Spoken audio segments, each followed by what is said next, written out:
Fez does this pro bono. He comes down, he drives down, and not only does he do that, more than anybody, he sends over extensive Dustin Swedelson, which makes, as a host and producer for you, makes your job easier. This guy's on top of it. He sends over extensive notes every single week, even though we have the questions to fall back on, so we've got to give him credit there. So let's start with the conversation that carried over from the commercial, and that is pricing the NBA and NHL Game 7. Steve, we'll let you run with it. Yeah, so the odds makers have gotten the memo about Game 7s, and there was 2 Game 7s. One went over, one went under. Pacers made every shot all game long, so obviously that soared over. But they made a 6-7 point adjustment at the opener, Game 7 versus Game 6. They just said, no, we don't want any sharp money on the under. But what's interesting is that the same concept really applies to the NHL, and it's not like I'm following the hockey playoffs at all. I can't name a player. I still can't see the ball. I'm looking for it. I don't see it. But I know, even though I know nothing, and I can't name a player, that Game 7 is going to take money in an NHL game. But apparently, no one in the hockey world, all the odds makers don't know it, because one book put up 6 with the favorite to the over, and every other book copied the number. And I was like, well, that number's stupid. I just put out all the under 6, minus 100, minus 105 we can get, and then put it out to my clients. But that's an example of how the sharpest bettors in the world are much more advanced than and I'm not even saying I'm the sharpest bettor, and I'm sure there's lots of sharper bettors than I listening to this and saying, well, nice job, Fez. You killed the market, and we wanted to bet a whole lot more on that under. But it was just a number that's just blatantly wrong. Now at 5.5, I'd still lean under 5.5, lay 105, but under 6 was obviously a really good bet. Okay, let's keep it going from the notes. Let's go with your most recent one, Steve Fezzik, professional bettor here on Sharp Money. Just on your way over to your hit here, you saw something at a blackjack table you've never seen, or something that surprises you? I have never seen this. I've got to give you I got to get the perspective from you guys. I'm going to ask the question because I almost lost it. I almost started yelling at the dealer. I was so angry.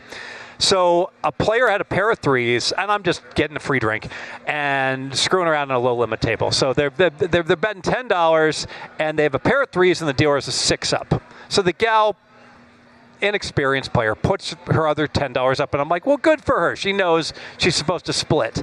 And know what the dealer says? The dealer says, do you want it up or down? And I'm like, well, that would only be if you were doubling down. And she kind of is confused a little bit, and I think she makes an answer, and I'm like, whoa. You don't want to double. You know, the most you can get is 17, and that's with an ace. You want to split. Of course, she doesn't listen to me, and the dealer whacks her with one card. Literally, this is an embodiment. In the movie Casino, they talk about someone just being not so clueless. It's like either the dealer is in on the con, cheating the player, or the dealer is utterly incompetent. Either way, the dealer should be fired. And so when I cash out, I'm up, and I'm a tipper, and he goes, thank you, and I was staring at him, and I'm like, I'm already agitated, kid. No more thank yous. You know, I don't want 3 thank yous when I'm leaving without tipping you after you had a lady double down on 3-3 against a 6. Am I a jerk or am I right? What do you think? No, I think you're right, because it's not only you were defending her honor, not just your own. So it was benevolent. But there is a theme going on with Fez on Mondays, whether he's pounding the old fashions or potentially getting mad at a dealer. Somebody's waking up on the wrong side of bed on Mondays these days. Well, too many birthdays, TMB. You know, that can always be the case. But actually, I am great spirits because I got to tell you, the weather was fantastic in Las Vegas this morning. It's 9:45. It's 80 degrees, but the wind was blowing like 15 miles an hour. And Gilly Alexander got me out on the tennis court. We played a couple sets of tennis, and you know what? It's just about as good as it gets, as Jack Nicholson would say, you know, in terms of just, you know, not being too hot. The summer's coming. These opportunities are going away. There's not many more times we're going to be able to play outdoors. So that was just spectacular. So that put me in a tremendous mood. Steve, and you had a life lesson from the match? I did. So, but Dustin, do you have a question first? No, mine can wait. Not as important as this. two life lessons. One is, I've gotten older in life, and you never know when you might have, I might tear an ACL again. I might have an elbow injury. The legs might go out. And so just appreciate those days, especially when you come to, when you're looking at your playing, lifeline and like how long I can keep playing tennis because the body doesn't move like it used to. And just, it gives you a greater appreciation of being able to play. And just the little things, and I'll use an example. And I played against both type of people. There are the players you play against that have the tennis hawkeye, and if the ball is out by 1 nanometer, they're going and they feel it's out by a nanometer, they're going to call it out every time. And God bless them. They're a stickler for everything. But the guys you want to play with, and Gilly's an example, if there's a chance that a ball caught a line or caught the baseline and it's unclear, he plays it. And that is the way to be. Good sportsmanship. So accolades for my man Gil Alexander. That it's more important for him to be not just a good sport, but just an exceptional sport than to win each and every game. Read more about it in the VSiN newsletter. Steve, next thing I want to ask you about, weather. You brought up the weather. I need to know. So Patrick keeps bringing up the weather to me. And it's a thing that I notice. After a certain age, those people above it start talking about weather and gas prices more. So at what age did you start caring about the weather?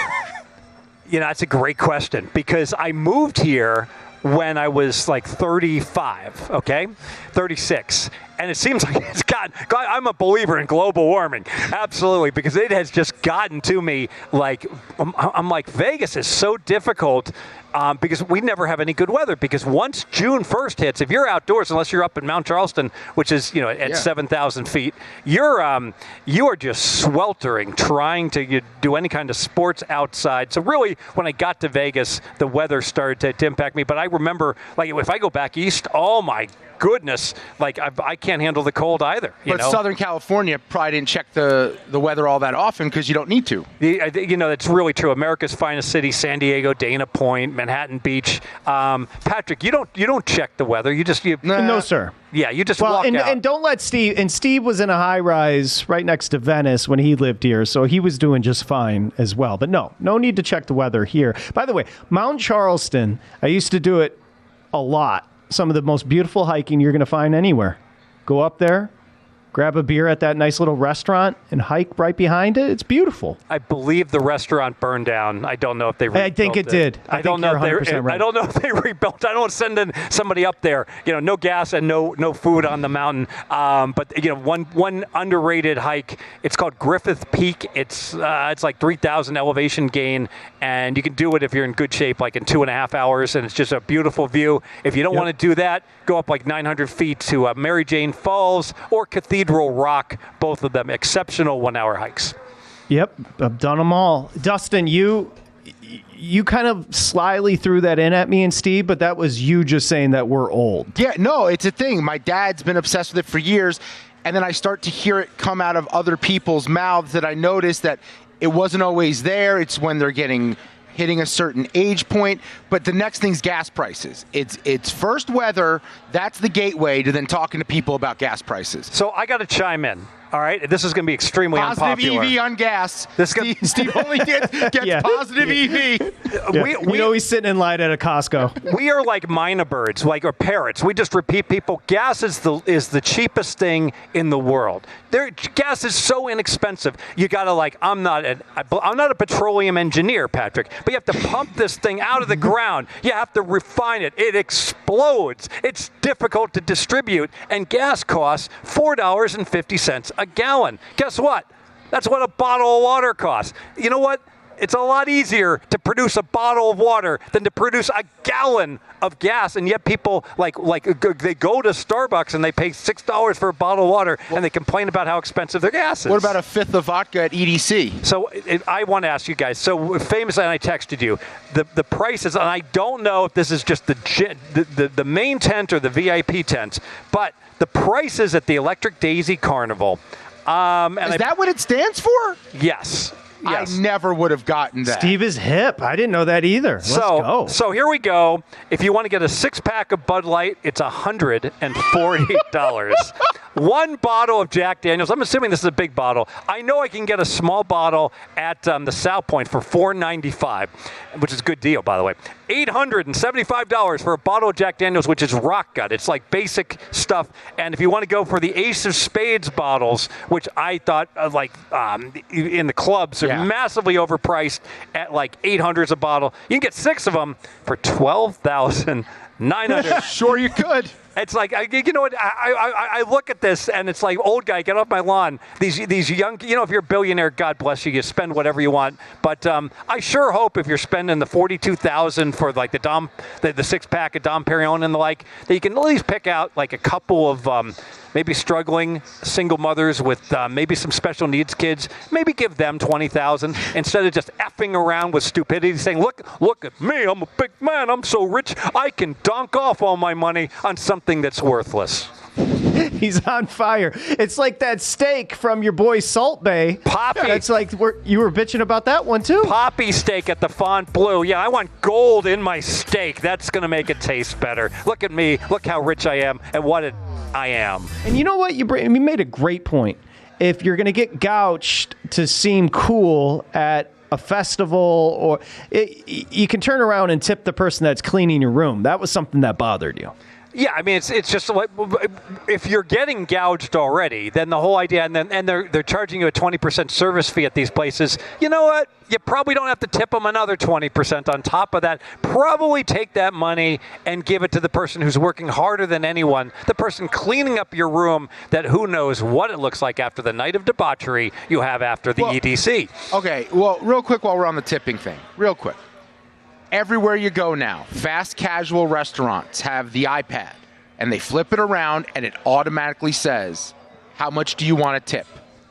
Feelings on now you're being pressured to tip everyone, even people who just do their job and make your meal for you right there on the spot. And I don't like it, and I especially don't like it's like literally 18%, 20%. Yeah. You know, like those are my options. When the normal tip would be like 5%, I think, at one of those places, because no one is tipping. And I also, my pet peeve at Starbucks, I hate Starbucks, of course, because the food at McDonald's is better, and people will wait in line. The coffee's good, but it's overpriced, and the food is horrendous.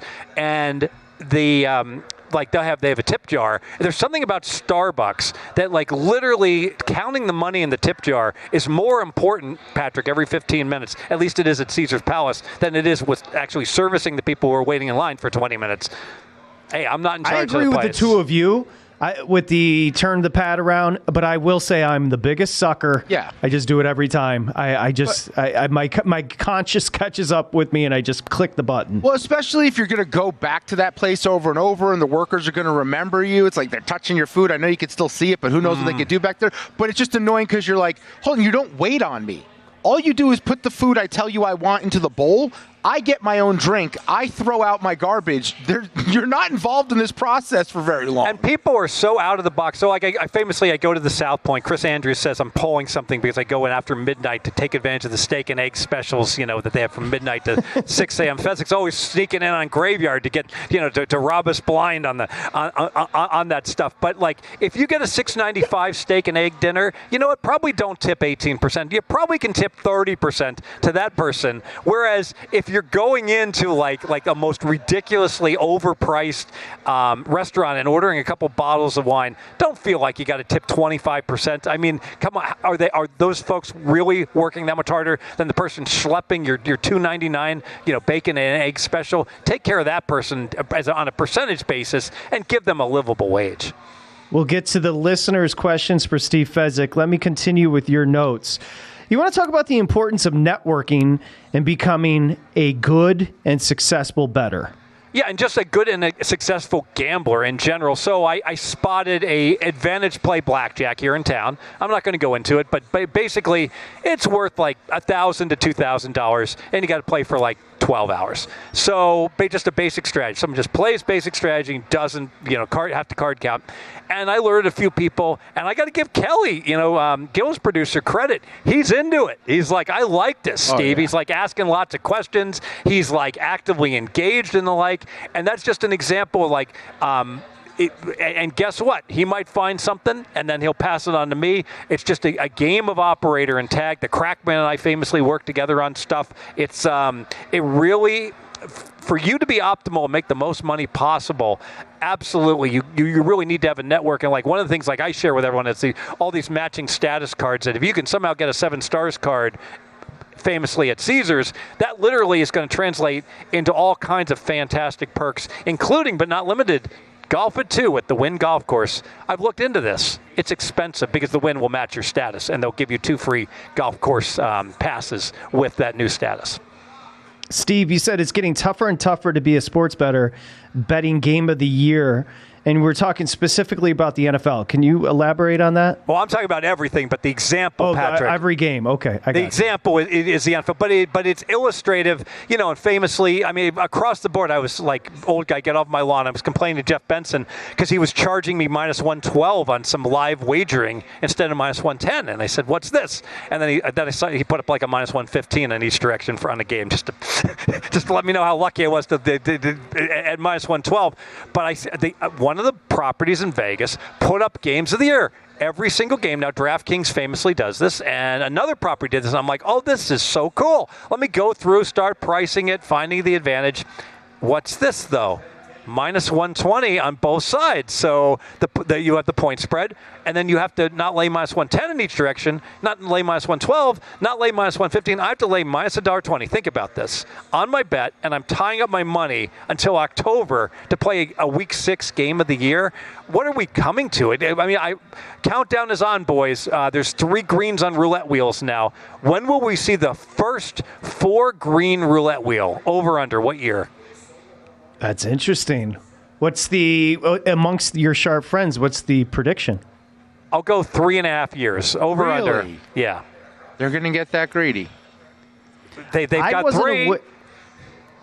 I wasn't aware that the Mirage was closing, Steve. So help us with this. Maybe putting into context what the Mirage means there locally and some memories as the Mirage is set to close. I love the Mirage. I opened 1989. They had to make $1 million a day in order to be profitable, and they just blew that away right through the roof from the get-go. And what I loved about the Mirage, Steve Wynn, great parking. Boom, boom, boom, boom, boom. Parking garage. You walk right into the place. Something that the places like, I don't mention names, but like Resorts World has no idea what they're doing. Everyone who designed that should be fired immediately.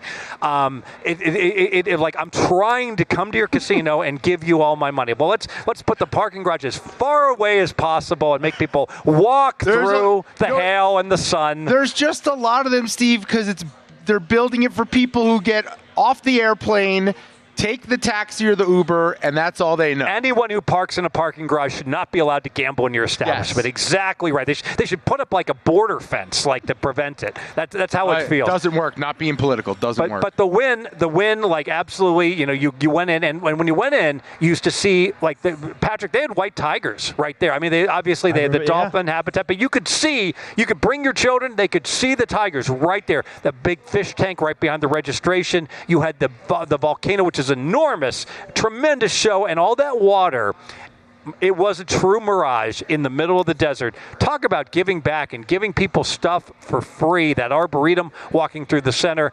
The Mirage just did everything right with first-class shows, first-class gambling, and first-class poker room.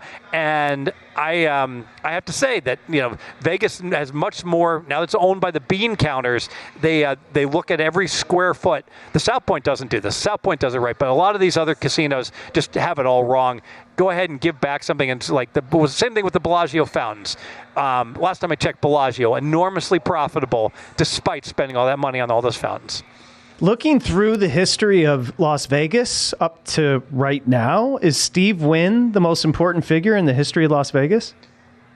Gosh, Bugsy Siegel, starting it all. I'm just not hip enough, with all the different people. I think they all have a different piece. Unfortunately, Steve Wynn famously got involved with some things that he shouldn't have been involved with. It seems like that's normal, like Bob Stupak did that. The owner of Circus Circus, Circus Circus used to be the most profitable casino in Vegas. I forgot his name. Sarno, yeah, was enormous. I got to tell you, man of the people, Derek Stevens. Yeah. Derek Stevens He's is my hero right now because unlike all these other bean counter suit guys, he's one of us. He gambles. He gives you a good gamble, and he has properties. He has value properties. He has high-end properties at Circa. That foundation room at Circa. You frequent it, right? Often. I've gone to Legacy Club. Legacy Club. Yeah, I'm sorry. Yeah, that's what I meant. I'm sorry. I was there on Friday. Ran into Derek and Bill A.D. He's writing quite a chapter for that next generation as somebody that's going to be very highly thought of as a Las Vegas dude, and that is Derek Stevens, no doubt. Yeah. You mentioned Circus real quick. Can you confirm that Circus, despite some of its shortcomings, apparently the rumor they have a fantastic steakhouse? Yeah, so the steakhouse used to be like one of the best in town. It's still darn good. Terrible ambiance, but yeah, you could. And I would never park in their parking garage. So park at the Peppermill. They said, hold on. Next week, I need a power ranking of the worst parking garages in Vegas. It's right power up there. ranking. So park at there's big signs saying your car will be towed. Don't worry about it. Just park at the Peppermill.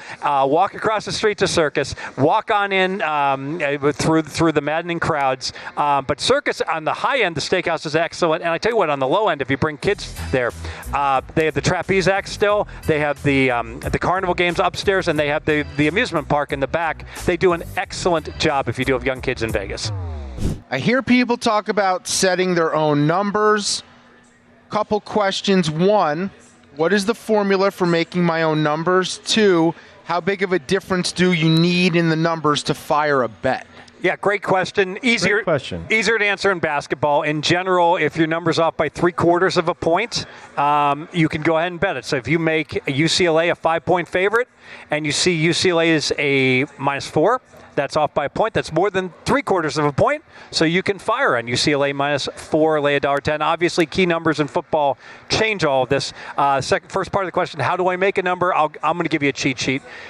This only works if a team has an average schedule, but if you look at the season win number for two teams, and they're off by one game, okay? So if one team is lined at 6.5 wins, another team is lined at 7.5 wins. If they're playing on a neutral site, a good cheat sheet line would be you take the difference between those the season win numbers. In this case, it would be 1 on a neutral site. The team that was at 7.5 wins, the factor, I don't know why it's the factor, it just works. 2.3. So you take that one game difference times 2.3. The better team should be favored by 2.3 on a neutral site. Tremendous question. What was the name, Dustin? Just want to give him props. Craig McDowell. Craig, what are you doing with, just to follow up on football and setting your own number, what are you doing with home field present day in the NFL? So average home field worth about 2. You need to adjust it for depending on who's playing. So if it's Jacksonville and they're not playing in London, maybe it's 1.25.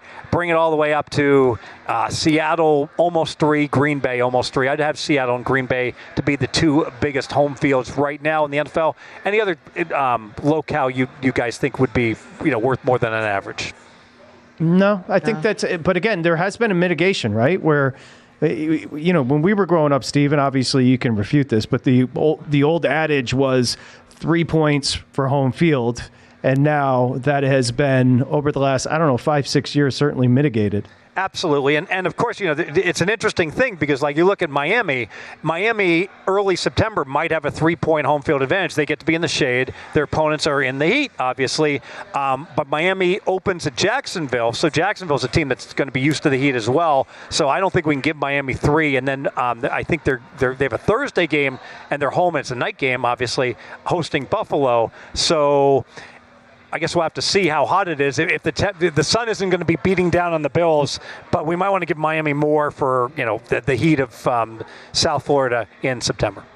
That's a great example. Dustin, let's go. Next question from the listener. Tony Astorino writes in, while I understand the basic strategy of an NFL Wong teaser when you have 2 qualifying teams, what does the math say on 3, 4, or even 5 teams, round robins, or one large teaser, ?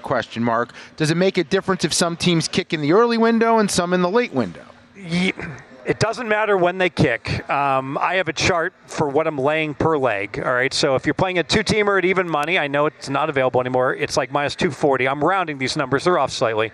If you're laying -$1.10, that's not around anymore. -260. This is a 2-team 6-point teaser. If you're playing it at minus 120, the teaser, it's like each leg being minus 280. And then if you're playing it minus 130, it's like each leg is minus 300. So you can hack out the math to figure out 3, 4, 5, 6, do it on an Excel spreadsheet. But one cheat method that we used to do, it used to be like, well, two-teamer at even money was fantastic. So you bet 100, and if you win 100, and you get back 200, 100 in winnings. There used to be, if you played a 4-team teaser, they would pay you some places 3-1. So think about that. That's just like getting paid even money on your first 2-team teaser and getting paid even money again on your second teaser, games 3 and 4. So that 4-teamer at even money represented outstanding value. Now, it's interesting because, and Chris won't like me to say this, but I'm going to say it. So the South Point, they had no idea what they're doing with these teaser prices. This is like 11th grade math, all right? Everyone knew this. Everyone knew this except for the South Point.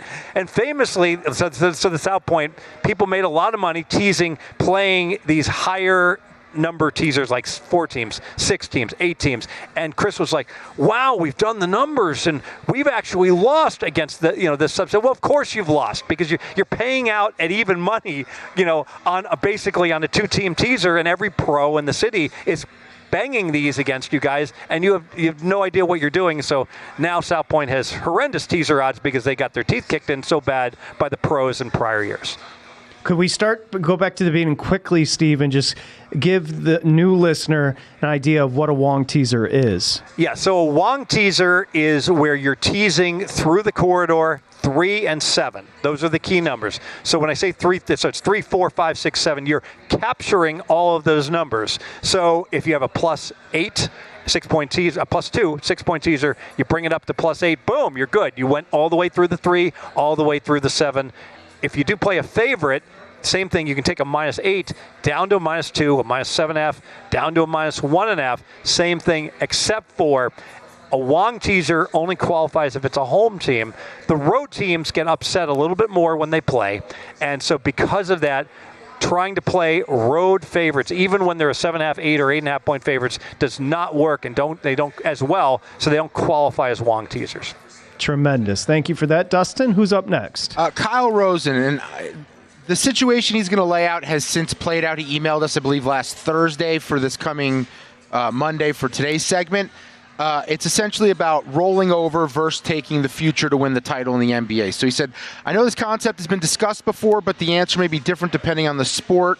Assuming Nuggets close out their series against the T-Wolves, which didn't happen, would it be smarter to take them in the series against the Mavs or Thunder and roll over winnings into a bet in the finals, or take them to win the finals now? So I've softened my stance on this. I used to say the mechanical parlay where you make the bet, you cash it, you roll it over, then you say, hey, do I still like the bet? I could stop if I want to, was better than going ahead and putting the bet down. Where I've softened my stance is I actually think there's more and more value on favorites to just lock in the best number. So I'll give 2 examples. Connecticut. If you parlayed Connecticut 6 times, you made nothing because they were such big favorites because they murdered everybody, and you could have had them, before the tournament started, 4-1, whatever it was. That was going to be way better than the 6-team rollover mechanical parlay. And the Boston Celtics. The Boston Celtics to win the East was like -1, I believe it was, I don't want to quote it right, I think it was -190. And, well, they're minus like 1,000 in every series. So if I keep rolling, if I bet 1,000 and I win 100, and I bet 1,100 and I win another 100, and now I have 1,200 and I win 200, and I have 14, and I basically, that worked out to be like a -250 bet to playing the mechanical parlay when I could have gotten them at under -200 if I would have gone ahead and just locked it in. Perfect. Do we have time for one more, big guy? Go ahead. Let's sneak this in. When hedging futures tickets on a favorite, should I bet the money line at plus money or take the points and hope for a middle? That comes from Al Isaacson. Yeah, that's an awesome question because I really feel people do this wrong. One, they ask themselves, do I hedge or do I not hedge? I think it's rarely wrong to hedge something. Okay, so let's say that you bet Connecticut, okay, to go and win the tournament. So they're playing in the finals, and they're a big favorite, and it's going to bring in, let's say you bet 1,000 to win 4,000. All right, say, you know what? I don't want to be stressing about this. I want to make some money. So what I would say is that instead of just taking, obviously you could take, like $500 on the dog and play the money line. But what you could also do is say, let me be a little greedy. Let me go for a partial middle. So because usually taking the points is the better bet than taking an underdog on the money line. So in that case, you could take the dog for like $300 on the money line, and you could take the dog for like $300 plus the points. That is the method. I usually actually, 2/3 of my hedge bets, I usually take the points and I go for the middle. A lot of it's just because it's hard to find value in the money line. Everyone's doing almost the same thing. Whereas if you shop around and like a spread 7, and you have the dog, it's not unusual. You can get great value by hooking that plus 7.5. Great answer. Go for it, big guy. Last one, Kevin Schultz writes in, Fez, Marianne or Ginger, and please explain your choice. This is such a slam dunk because obviously personality-wise, Marianne blows away Ginger, who the entire cast hated, apparently. But even if you're throwing that out, I actually think Marianne is more attractive, both clothed and unclothed, than Ginger. So it's like a 3-team parlay, a correlated parlay at that.